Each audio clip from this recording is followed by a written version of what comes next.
Pessoal, bom dia a todos. Acabei de gravar o de vocês, espero que vocês estejam bem. Não esqueçam que o prazo dos exercícios da semana passada termina hoje. Então é o seguinte, esses exercícios que eu estou lançando agora é para terça-feira da semana que vem, vai dar dia 14. Então não atrasem e, enfim, presta atenção e boa aula. Bom, o PET da semana 2 destaca as regiões morfoclimáticas da Caatinga e do Cerrado. Então, primeiramente, vamos falar da Caatinga. O domínio da Caatinga abrange a região do sertão nordestino e também áreas do norte de Minas, certo? Essa região é muito conhecida pela escassez de chuvas ao longo do ano, que varia mais ou menos entre 300 e 800 milímetros, o que caracteriza a Caatinga no clima semiárido. O período mais chuvoso é mais ou menos entre janeiro e maio, ou seja, pega aí partes do verão e o início do outono também. As dramáticas secas da região, vamos pensar assim, eles acontecem por duas razões principais.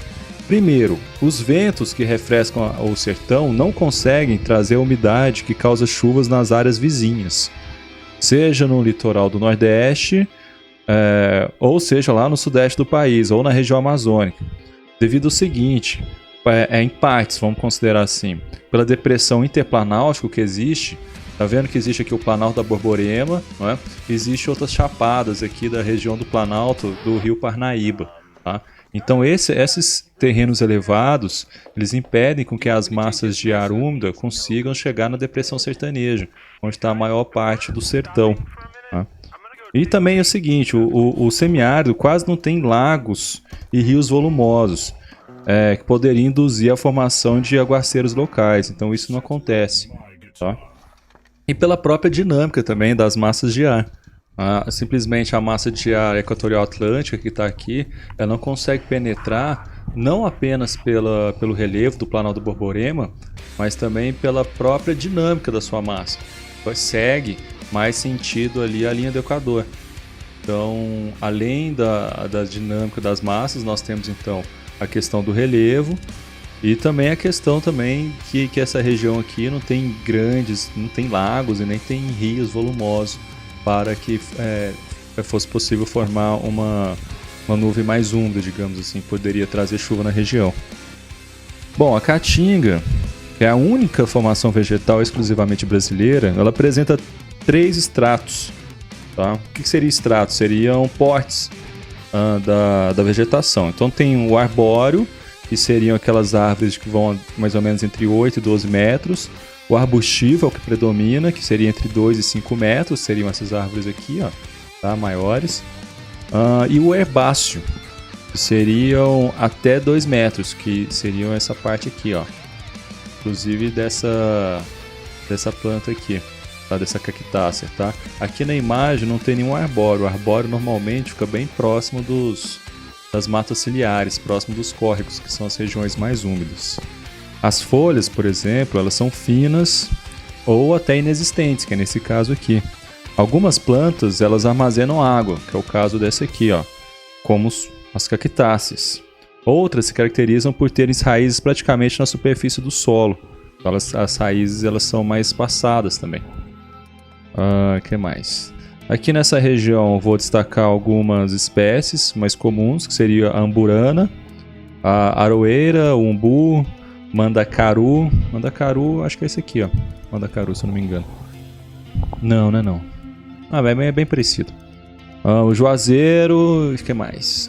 Dentre outros. Isso aí, sobre a fauna.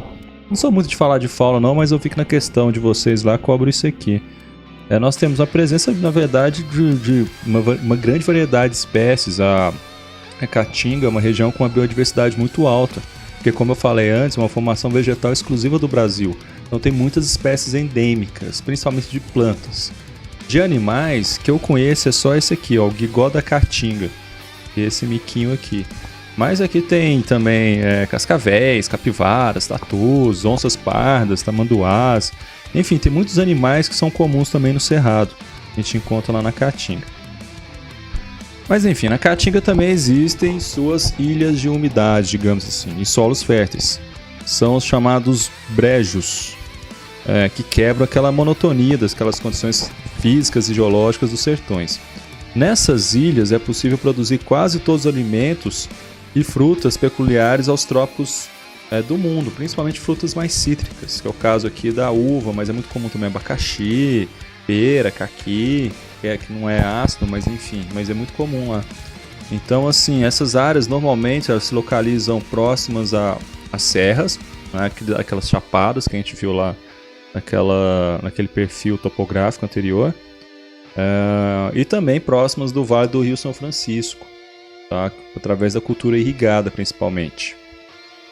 Em economia, o destaque é justamente a agropecuária, em parte pela agricultura irrigada de exportação, mais próximo do Rio São Francisco, e de outra criação de animais e plantio para subsistência, nas áreas mais do interior. Bom, assim como em outras regiões do Brasil, o desmatamento, visando a prática da agropecuária de forma não sustentável, é um sério problema. No caso da Caatinga, por ser uma região de clima semiárido, o solo ele é mais frágil, com pouca água e pouca matéria orgânica também. Então é o seguinte, a retirada da cobertura vegetal ocasiona nesse processo que a gente chama de processo de desertificação. É o que a gente pode ver aqui nesse solo. Isto é, a degradação máxima da terra, deixa o solo rachado, arenoso e infértil. Agora, sobre o cerrado, então, vamos lá. O cerrado, que abrange a porção central do Brasil, esse aqui, né? Possui o segundo maior bioma do território brasileiro. É um tipo de bioma savânico. Então, o cerrado é um tipo de savana, tá? Esse aqui é aquela classificação de domínios morfoclimáticos. Quando a gente pega uma classificação de biomas ou de formação vegetal, o cerrado ele avança aqui para o Triângulo Mineiro, avança por parte do interior de São Paulo também, tá? Isso eu estou falando como bioma, como formação vegetal. É o seguinte, bioma seria uma classificação de cobertura vegetal a nível global. Então, como bioma, nós estamos numa savana. Tá? O cerrado é uma savana. Agora, quando a gente vai olhar formações vegetais brasileiras, aí sim é o cerrado. E o cerrado avança aqui em partes do norte também, tá? Partes aqui aqui já está na Bahia, né? Mas avança aqui também, Triângulo Mineiro e interior de São Paulo. Nesse mapa não está mostrando assim porque é domínios morfoclimáticos. Então, se domínios morfoclimáticos leva em conta, além da formação vegetal, o relevo, o clima, o solo, enfim, todas aquelas condições naturais. Por isso que nesse caso, o Triângulo Mineiro, onde nós estamos, aparece como uma região de transição, Bom, então, como eu já falei antes, o cerrado, essa formação vegetal, esse domínio morfoclimático, né, que a gente está vendo, possui um clima tropical típico, uma estação seca, agora no inverno, e uma chuvosa no verão. Então, o outono e a primavera são estações de transição.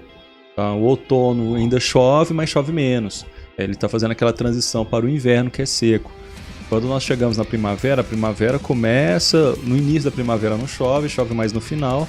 E está fazendo aquela transição entre estação seca, que é o inverno, e estação úmida, que é o verão.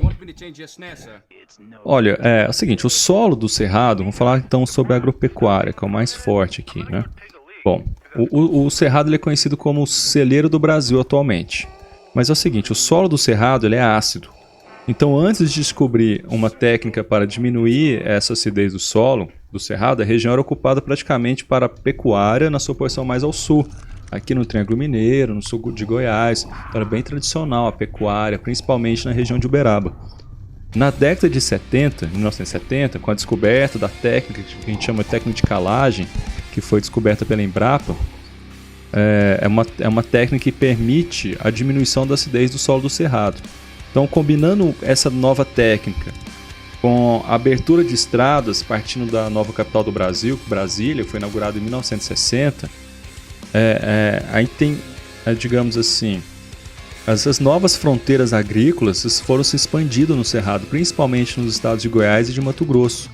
Então já estava tendo novas estradas, já tinha uma técnica de manejo de solo do cerrado, que poderia plantar várias coisas, além de criar o gado, claro. Então, assim, essas estradas ligando a Brasília eram todas estradas novas.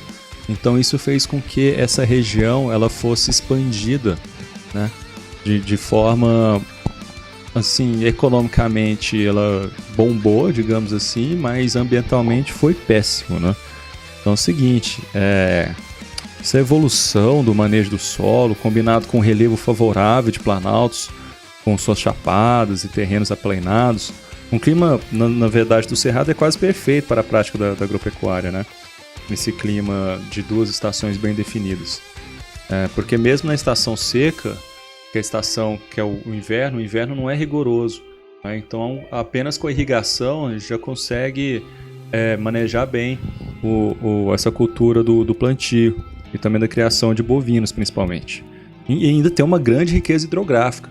O Cerrado tem várias bacias, como a bacia do Araguaia, do Tocantins, tem a bacia do Paraná ao sul, enfim, você tem uma riqueza hidrográfica muito grande. Mais ao norte, ali quase com a fronteira com a Amazônia, você tem parte da bacia do Amazonas também, lá no Mato Grosso. Então, assim, além da construção das estradas, né, combinando isso, o natural, mais com a infraestrutura de estradas que foi chegando nessa região, fez com que disparasse essa região como a principal região do agronegócio brasileiro. O Brasil, que é uma das lideranças mundiais nessa atividade. Bom, o problema são as consequências ambientais, né, já que a expansão das fronteiras agrícolas nessa região foi feita de forma predatória. Agora, o que pode ser feito é uma regulamentação e uma fiscalização eficiente visando a prática sustentável da atividade agropecuária, com a implementação de métodos de irrigação mais sustentáveis, por exemplo. Quer ver? Deixa eu pensar aqui. Manutenção das nascentes hídricas com a conservação das áreas de preservação permanente, as APPs, provavelmente essa área aqui atrás, ou seja, uma APP, é uma área de preservação, que vai fazer com que os recursos hídricos, normalmente a área de APP ele tem nascentes também, na maior parte. Onde tem nascente é obrigatoriamente ser área de preservação, tá? E nas áreas do entorno dos córregos também, dos rios, tem que ter essa preservação justamente para manter o curso hídrico. O que mais aqui? E também uma fiscalização, né, contra o uso de agrotóxicos que podem contaminar os lençóis freáticos. O correto manejo do solo também, obviamente, com assessoria normalmente do engenheiro agrônomo. Né? No caso aqui de Minas Gerais tem um órgão estadual chamado Emater que faz isso, mas todo o estado tem seu apoio do estado para essa área, né? Principalmente nesses estados produtores, São Paulo, Mato Grosso do Sul, Goiás, todos têm essa assessoria. Bom, pessoal, eu acho que deixa eu ver se tem mais. Não, é isso aí mesmo. Pessoal, então vamos para os exercícios. Já abri aqui direto no formulários, tá? Percebam que eu entrei com o meu e-mail institucional, né, @escolamessiaspedreiro.com. Aqui vocês... Eu vi que tem muita gente que estava com dificuldade, né? Deixa eu ir em visualização aqui, porque isso aqui é para edição, né? Aí, é assim que vocês vão ver, né? Então eu recomendo que vocês entrem com o e-mail institucional, porque quando vocês fazem, depois que terminar de fazer os exercícios e enviar para mim, automaticamente já vai para a lista daqueles que estão com presença, tá? Aí eu vi que tinha muita gente com dificuldade e tal, e eu tirei essa obrigatoriedade de entrar com o e-mail pessoal, o pessoal tá com dificuldade. Mas, de qualquer forma, coloca o nome completo aqui, tá? Vou escrever qualquer coisa aqui só para mostrar para vocês, mas coloca o nome completo. Ok? Vamos lá. Vamos lá, questão 1.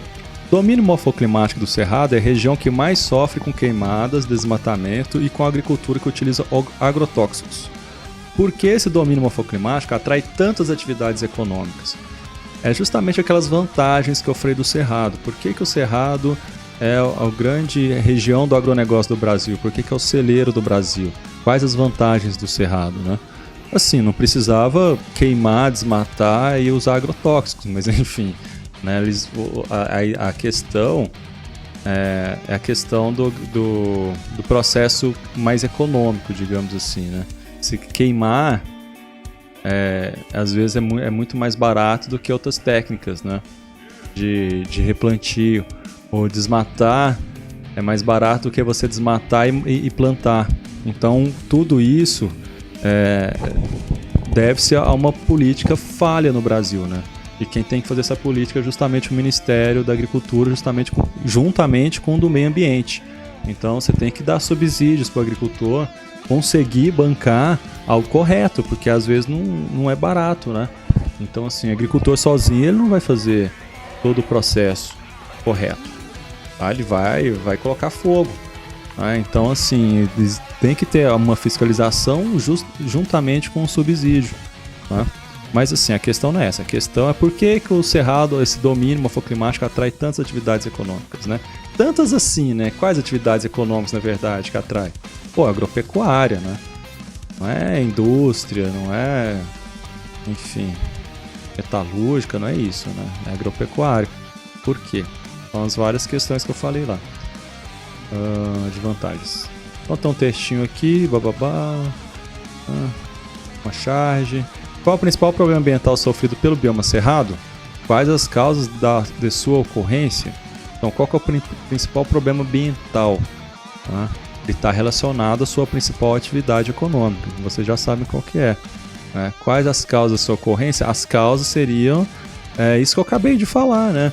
Não vou colocar a culpa na agropecuária, pô. Vou colocar a culpa na questão da não fiscalização, né? Do não apoio ao agricultor, né? Principalmente ao pequeno agricultor, porque o grande mesmo, o latifundiário, ele tem muito apoio, você pode ter certeza que ele tem. Eu estou falando da agricultura familiar mesmo, que não tem muito apoio. Ó. Então, o problema ambiental, na verdade, está ligado às técnicas erradas de plantio, às técnicas erradas de desmatamento, tá? A não conservação ambiental, não conservação das APPs, ao manejo incorreto do solo, por aí vai. Quais as medidas podem ser tomadas para a conservação do bioma cerrado? Isso aí eu falei mais ou menos no final da aula, viu? Depois vocês voltam lá. Eu acabei de falar agora um monte também, né? Dá para ter uma ideia, né? Quais medidas poderiam ser tomadas? Pô, conservação das áreas de proteção permanente, por aí vai. Dentre outras, coloca mais, não coloca só essa não. A imagem representa o impacto ambiental que vem ocorrendo no domínio morfoclimático da Caatinga. É mais ou menos aquela foto que eu coloquei. Qual o nome desse fenômeno? Eu falei lá. E qual a atividade econômica favorece a sua intensificação? Também falei, né? Praticamente a mesma do Cerrado. A Caatinga é o único sistema ambiental exclusivamente brasileiro. Sua área corresponde a 10% do território nacional, sendo o bioma predominante na região Nordeste. Quais estados em que a Caatinga está presente? Dá uma olhada, volta na aula e dá uma olhada no mapinha lá. Tá? Vocês têm que saber a sequência do nome dos estados do Nordeste, hein?